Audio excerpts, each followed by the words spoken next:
If you've spent tons of time stretching your hamstrings, yet they still feel ridiculously tight, well, this is probably the video for you. A couple of bases to cover first, though. This protocol is designed for those that are not experiencing sciatic, radicular, or nerve pain down the back of the leg or the thigh. We're also going to proceed through this video with the understanding that muscle tightness is defined as a condition characterized by increased muscular tone, often resulting from a heightened rate of contraction stimulus or various stresses, leading to the muscles feeling tight and appearing shortened during evaluations. It is associated with limitations in range of motion and may cause pain or discomfort upon palpation or stretching. Now, with that out of the way, here's the protocol. Progressively overloading seated hamstring curls. Now you're probably wondering why I choose seated hamstring curls. Well, I'll tell you why. If you look at my range of motion testing before I do the movement, it's going to mimic a lot like what a seated hamstring curl looks like. So as you can see here, I did one with more of a rounded back and then one more with knees locked out and a neutral spine. You're probably also wondering why I'm doing this with a cuff and a cable. Well, I realize that not everybody has access to a gym, and so for here, I don't have access to a gym, obviously. I'm at the office, so I'm opting to use my cuff and cable pulley system, both which are relatively inexpensive and accessible.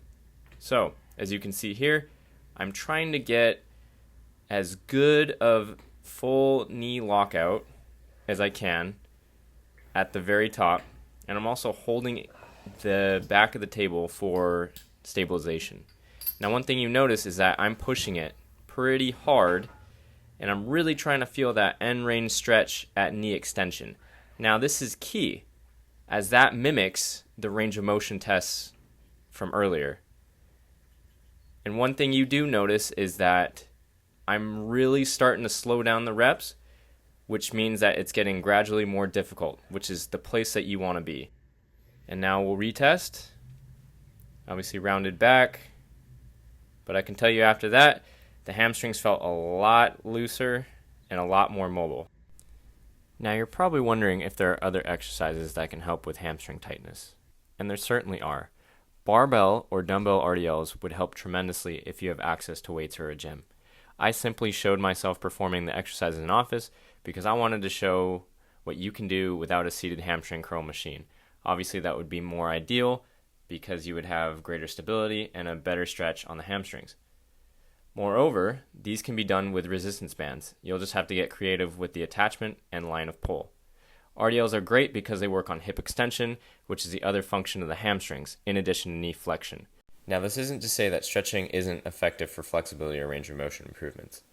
I just believe that most people do not stretch for long enough with enough intent to make significant neural and tissue adaptations, whereas a few sets of full range of motion hamstring exercises with moderate to high intensity per week will not only increase flexibility and range of motion, but can also improve overall size and strength of the muscles.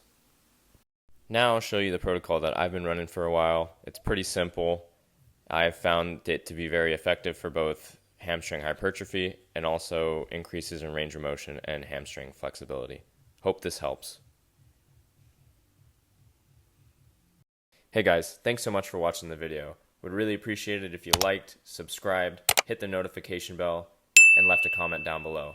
And I'll catch you in the next one.